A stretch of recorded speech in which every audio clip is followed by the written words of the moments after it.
Hello everybody and welcome to Resident Evil 5 on the PlayStation 4. Today, we're going to do a Let's Play of, yes, Resident Evil 5. Thank you, Mr. Scary Man. But we're not going to do a normal Let's Play. We're going to do a special one that I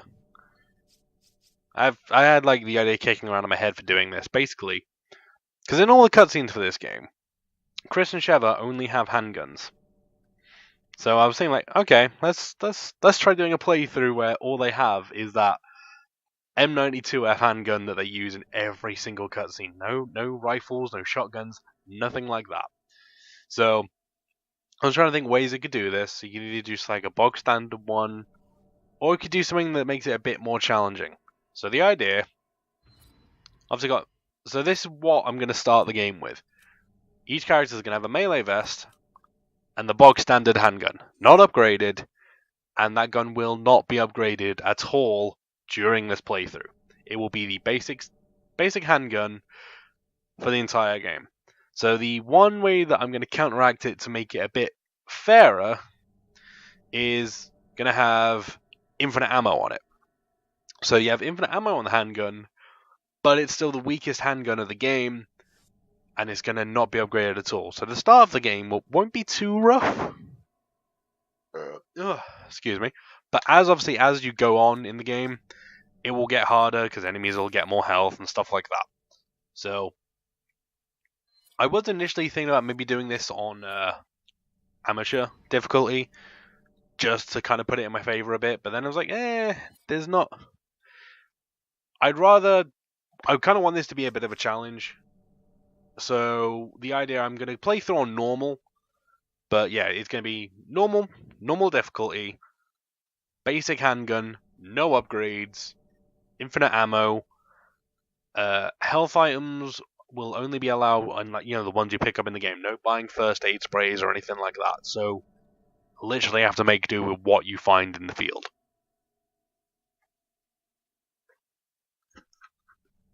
Sorry, just adjusting the mic there a bit.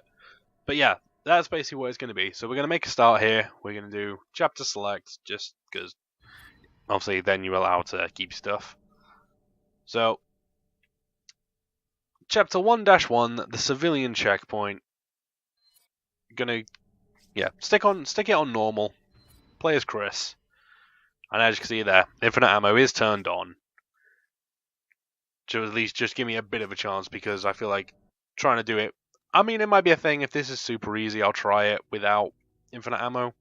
Or maybe do one on veteran where it's an upgraded handgun, but not infinite ammo, so you've got to be more careful with your shots.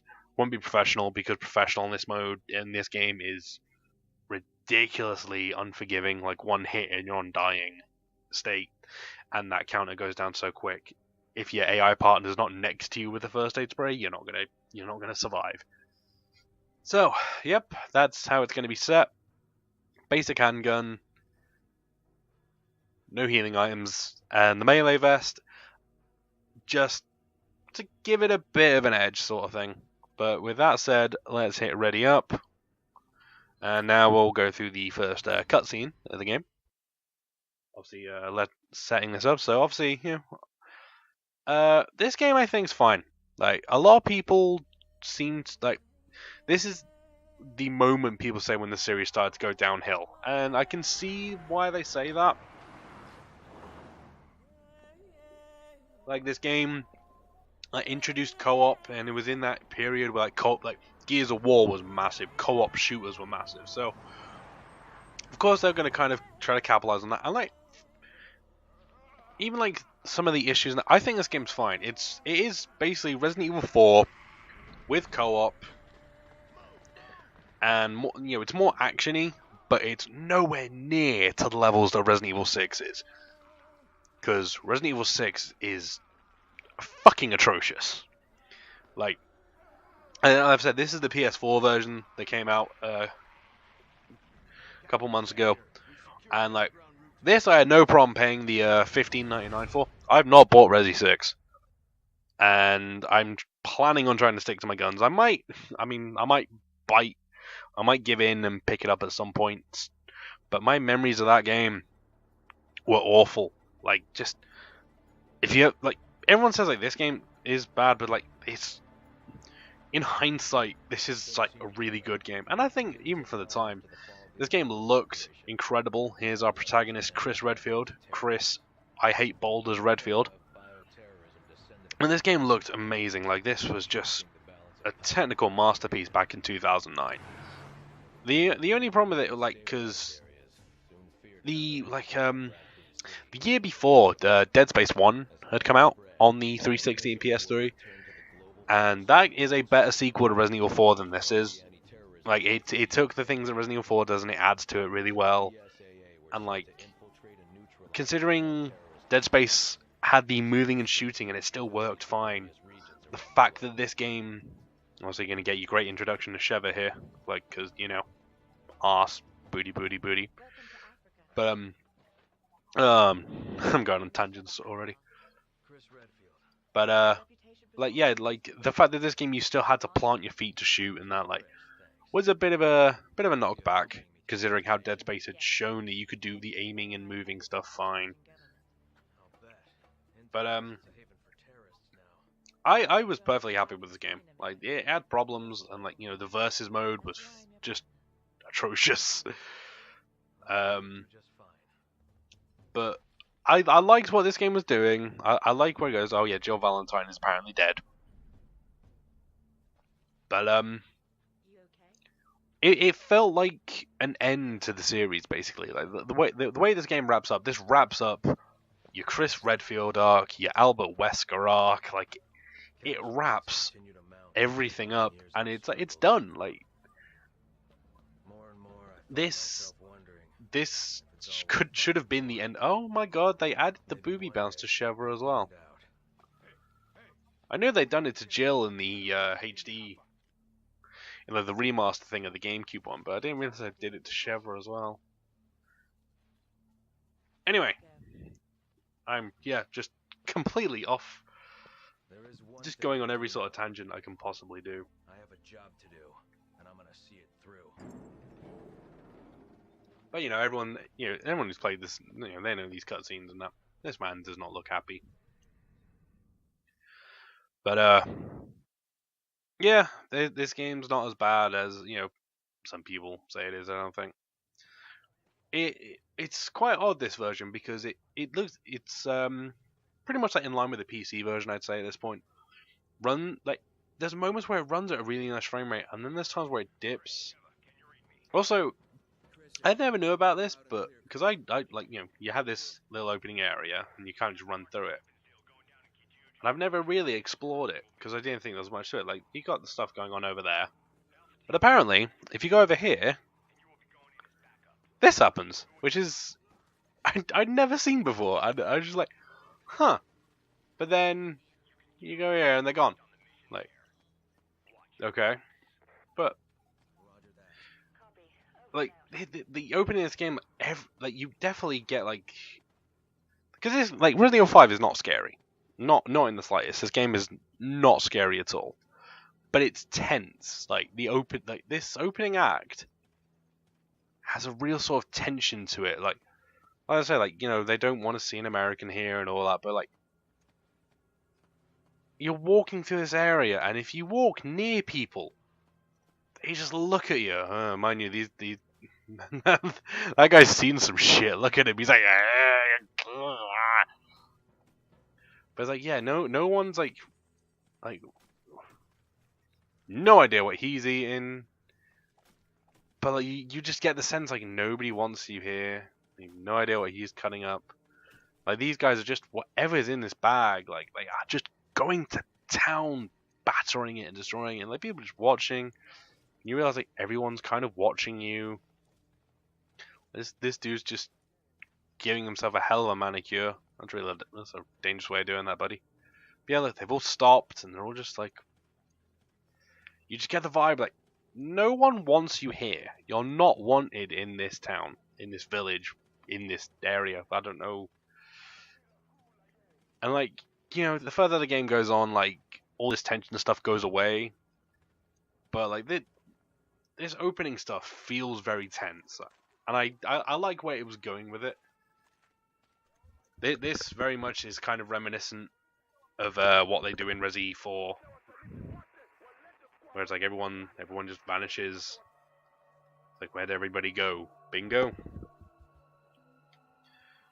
But like it does feel like the co-op stuff in this game really was just kind of forced because of the time and that. Especially like when you some of those like initial trailers of that where it looked like it was just Chris, and like it like one of the things that the game still tries to do is like play on like being in like this African country and it's all like really hot and like the sun and that, because like, you go into areas that are dark and like it takes like, but like the idea was meant to be like your eyes would like take a while to adjust, but it's like you kind of walk into places. There's a few areas where that's still true, like your eyes take a while to adjust to being in a dark area. This man is like a African Sub-Zero or something. That was awful. What am I on about? And then he's taking it off over his mouth because that's his character model here. Maybe because of the new government, the people around here are a little on edge. You should do what you came here to do and go home. Yeah, they really roll out the red carpet for us. So yeah, like once again, just kind of playing into that thing like, yeah, nobody wants you here.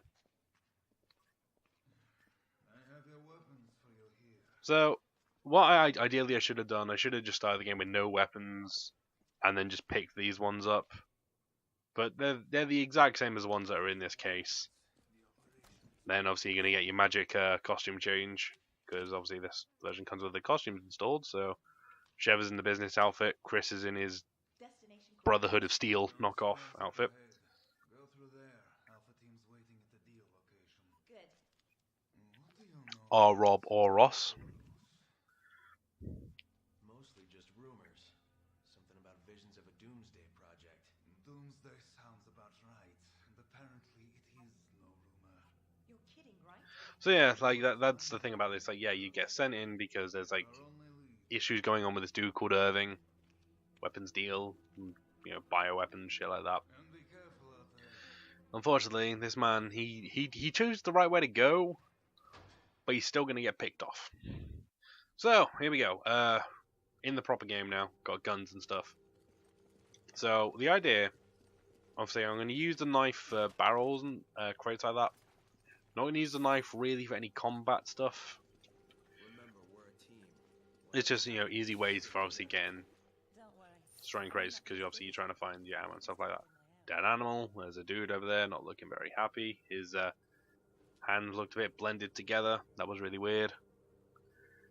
Fly, birdies, fly. So yeah, like once again, just like there's a lot of atmosphere that's getting set up in this opening area. It's like it still takes a while before you even like come across enemies, but like you just get these sights. It's like that animal's just been like just there's just shit going on there, and like, you know, everything is overturned. Writing is erratic.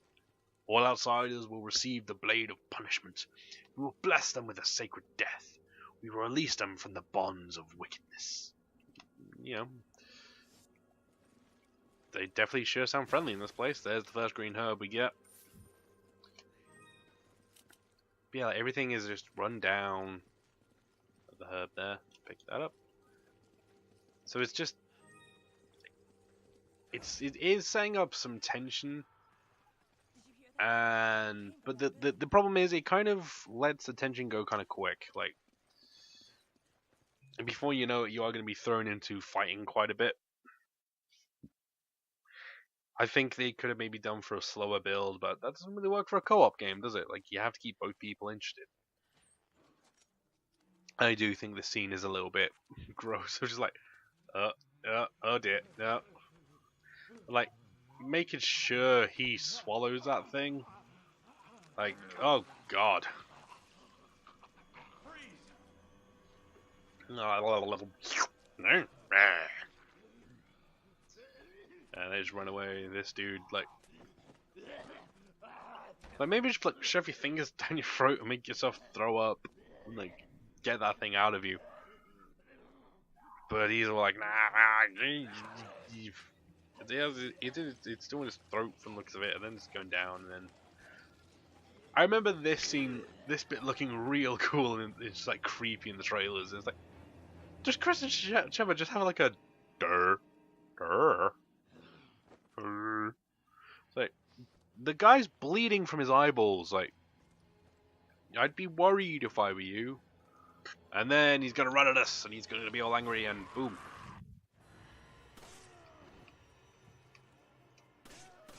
So, yep, there we go, right from the get-go. There's your first enemy, and from here, that's just when things are just gonna start popping off. Don't pick up the ammo, Sheva. What? Use this. No. Naughty. Now, of course, you know, following the tradition from Resident Evil 4, jumping out windows, because it's always fun to do. Right. So, yep, here's the thing of, like, suddenly now, it's like, that one dude, now suddenly everyone's after you, and it's like, oh dear. So we're gonna turn around, we're gonna run the hell away. There's a chicken in there.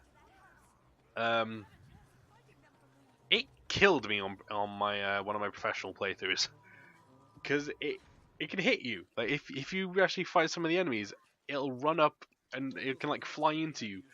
And it put me in dying state instantly, and Sheva was like in here waiting for me, so I died from the chicken, and it was like, What does that mean? it was one of the funniest like deaths I've ever had in this game. But yeah, co-op doors, big axes. Everyone loves big axes. Don't think it's been used on trees though, unless the trees bleed. So if I remember correctly, that might be a herb in one of these. No, just money. Can't pick up grenades, not allowed. Alright. So yeah, like, once again, like, there's still like, you're setting up for stuff like, you know, there's guts around. It's just like, you're going into areas. It's like, okay. Oh dear. Why? Just for the love of God, show.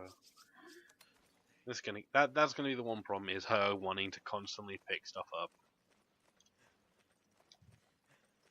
Should be a health item up here. As we get ready to go into basically the first, like, you know, this is like your set piece for this stage. We're gonna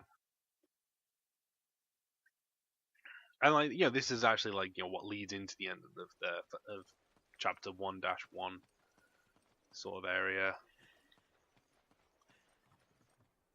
Green herb here, grab that bad boy, and then run in, start the cutscene before Sheva picks up the ammo.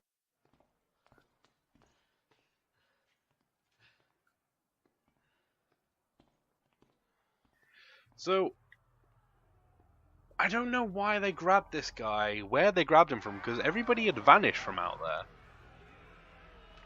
And they suddenly,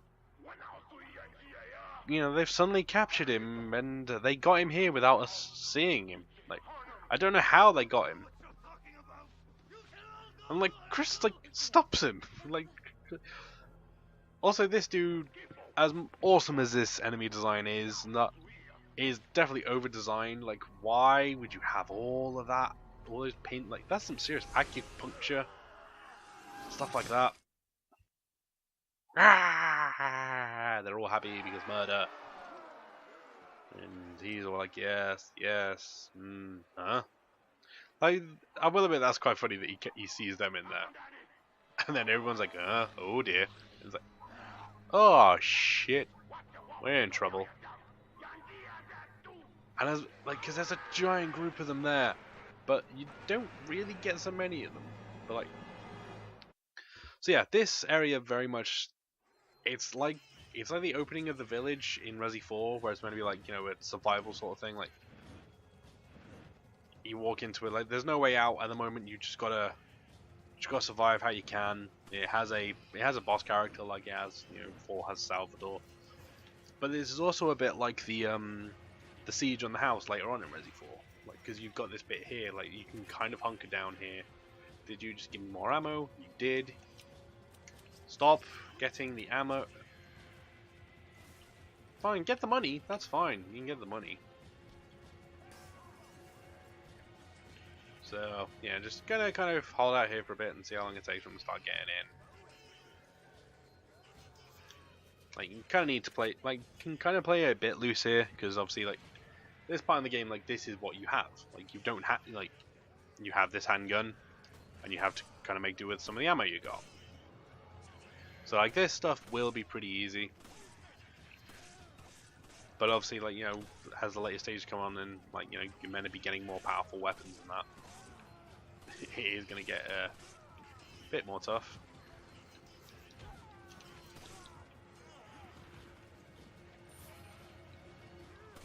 And it is still the weird thing with this game because there was, like, all the claims of, like, racism and stuff like that. Oh shit, we're getting a bit hit there. And, like, I don't... It is that sort of thing, like, it's... I can see it from both sides. Like, I wouldn't say it was, like, super duper racist. But, you know, that's how it went. So you have, like... I think the thing that's a bit weird is, like, because there's not just, like, black or white people, there's, like, Asian people, there's, like, people who are, like, from, like...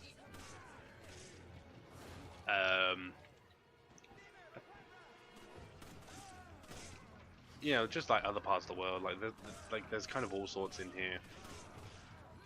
I should probably actually focus on not getting hit too much because don't want to get hurt too much in this.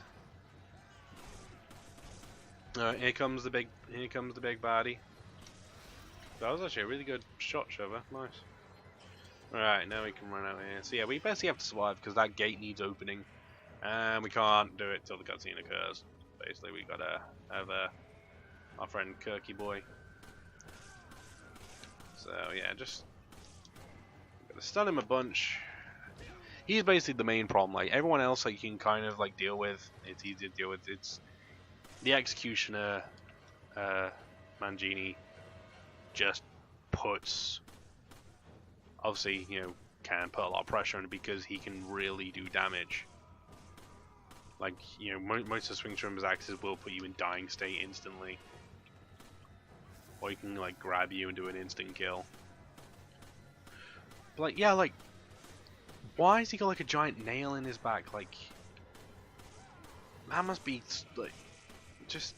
I mean, it is just painful. Like, don't get me wrong, it's like a cool design. But I was like, the doc, like they obviously want to try to make something as iconic as Dr. Salvador. And obviously, since you don't have Shinji Mikami at the helm of this one, it was oh, I can't remember the guy's name. I'm really annoyed that I can't remember his name. But yeah, Shinji Mikami wasn't involved in this one. Is he coming upstairs? He is coming upstairs, so we can shoot up. No, he's not. He's going that way. Where's he gonna go?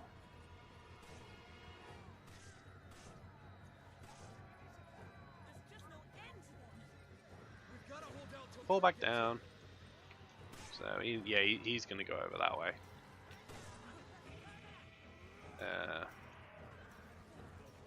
Make him fall down. He stopped moving. He's oh no, there we go. He's moving again. Alright, so just keep doing this. Sheva seems to be doing the right thing of taking care of the normal mobs, normal people. Boink. So yeah, just gotta kind of green herb. Thank you very much. Thank yours. Keep just shooting. Pop. Where's there he is. Okay.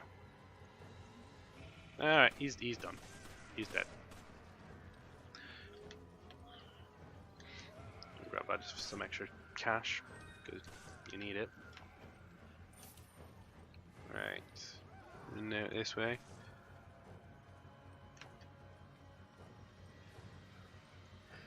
But yeah, like on like a first playthrough like this can be quite tense, like because there's a lot more enemies in this than there are in like the Resi 4 sequence, and you like the way damage works in this game is a lot different. Like you take a lot more damage from getting hit in this game. like 1 or 2 hits, and like I mean, because the game like gives you like a full sort of health bar sort of thing, as opposed to a Resi 4 where you like build it up. They try to counteract that with like how much damage you do. I remember like playing the demo and like just getting absolutely wrecked, and there's like, you know, like enemies would like hit you once or twice and you would just be like absolutely mullered.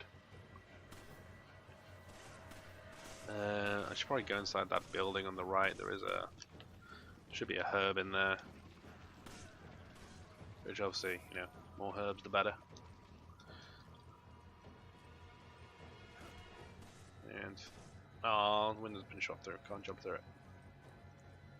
Right, jump out over here. Sheva has to pick up the ammo because of course she does. Okay, so in here, but obviously not going to take it. You got the submachine gun, but there we go. That's the end of that section actually. So yeah, we now have our buddies in the helicopter here to shoot the gate open for us, so we can keep going. Take cover behind this little old bus. This guy's gonna be like, kaboom.